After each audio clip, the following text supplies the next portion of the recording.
டாஸ்மாக் மதுபான கடைகளில் பாட்டிலுக்கு 10 ரூபாய் கூடுதலாக வாங்கும் விவகாரம் பெரிதாகி வருகிறது. தேர்தல் பிரச்சாரத்தின் போது முதலமைச்சர் ஜோசப் விஜய் பாட்டிலுக்கு 10 ரூபாய் என்று பாடி பிரச்சாரம் மேற்கொண்ட நிலையில் டாஸ்மாக் மதுபான கடைகளில் தொடர்ந்து 10 ரூபாய் வசூலிப்பதாக பல்வேறு இடங்களில் வீடியோ காட்சிகள் சமூக ஊடகங்களில் வைரலாகி வருகின்றன. இந்நிலையில் மயிலாடுதுறை மாவட்டம் சீர்காழியில் அமைந்துள்ள மதுபான கடை ஒன்றில் 10 ரூபாய் கூடுதலாக வசூலித்ததாக தெரிவித்து தவேக நிர்வாகி அளித்த புகாரின் பேரில் அந்த கடை மேற்பார்வையாளர் மற்றும் விற்பனையாளர் ஆகிய இருவர் மீது சீர்காழி காவல்துறையினர் வழக்கு பதிவு செய்துள்ளனர். இதற்கு கண்டனம் தெரிவித்துள்ள டாஸ்மாக் ஊழியர்கள் மயிலாடுதுறை மாவட்டத்தில் திடீர் கடையடைப்பு செய்து வேலைநிறுத்த போராட்டத்தில் ஈடுபட்டுள்ளனர். இதன் காரணமாக மயிலாடுதுறை மாவட்டத்தில் அமைந்துள்ள 42 மதுபான கடைகளும் திறக்கப்படவில்லை.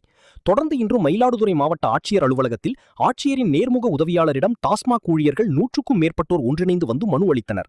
டாஸ்மாக் கடையில் சராசரியாக ஒரு நாளைக்கு 8 லட்சம் ரூபாய் விற்பனை நடைபெறும் நிலையில் அரசு நிர்ணயம் செய்ததை விட கூடுதலாக 10 ஊழியர்கள் தற்காலிகமாக தங்களால் பணியமர்த்தப்பட்டுள்ளதாகவும் கடையின் கூடுதல் வாடகை மற்றும் மின் கட்டணம், லாரிகளில் சரக்கு ஏற்றி வரும்போது அளிக்கப்படும் மாமூல் கட்டணம் உள்ளிட்டவை தங்களால் கட்டப்பட வேண்டியுள்ள நிலையில் அரசாங்கமே இந்த செலவுகளை ஏற்றுக்கொள்ள வேண்டும் என்றும் 2 ஊழியர்களை மட்டும் வைத்து கடை நடத்தினால் கூட்டம் அதிகரித்து சட்டம் ஒழுங்கு பிரச்சனை ஏற்படும் என்றும் தங்களுக்கு காவல்துறை பாதுகாப்பு அளிக்கப்பட வேண்டும் என்றும் ஊழியர்கள் மீது போடப்பட்ட வழக்கை வாபஸ் பெற வேண்டும் என்றும் தெரிவித்துள்ள டாஸ்மாக் ஊழியர்கள் கோரிக்கைகளை நிறைவேற்றும் வரை கடைகளை திறக்கப் போவதில்லை என்று அறிவித்துள்ளனர்.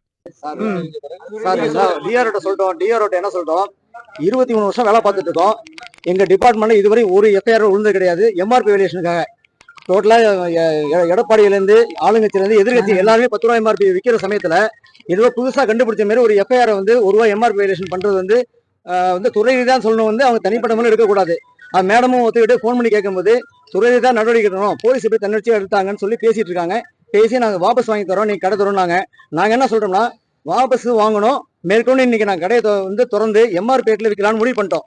எம்ஆர் பேட்ல விற்க முடிவு பண்ணும்போது இந்த ஸ்டிக்கர் எங்களுக்கு பெரிய இடைஞ்சலா இருக்கு. கஸ்டமர் என்ன பண்றாங்க, உங்களை இந்த ஆட்சியில 1 ரூபாய் எம்ஆர்பியை விட 1 ரூபாய் கூட வைக்க கூடாதுன்னு தான் சட்டம் இருக்கு. உங்களை ஸ்டிக்கர் ஓட்ட சொன்னது யாரு? அது போன கவனம் முடிஞ்சு போச்சு. நீங்க தேவையில்லாம எம்ஆர்பி மறைமுக வாங்குறீங்கன்னு சொல்லி எங்களை ஆர்கியூமெண்ட் பண்றாங்க. சோ இந்த எஃப்ஐஆர் இன்னைக்கு நான் கடை திறந்தா எங்க மேல எஃப்ஐஆர் எங்களுக்கும் விழுவோம். அதெல்லாம் எனக்கு பாதுகாப்பு கொடுக்கணும், நீங்க அசூரன்ஸ் கொடுக்கணும்.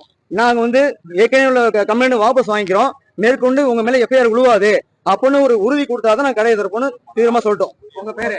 என் பேர் முருகேசன்.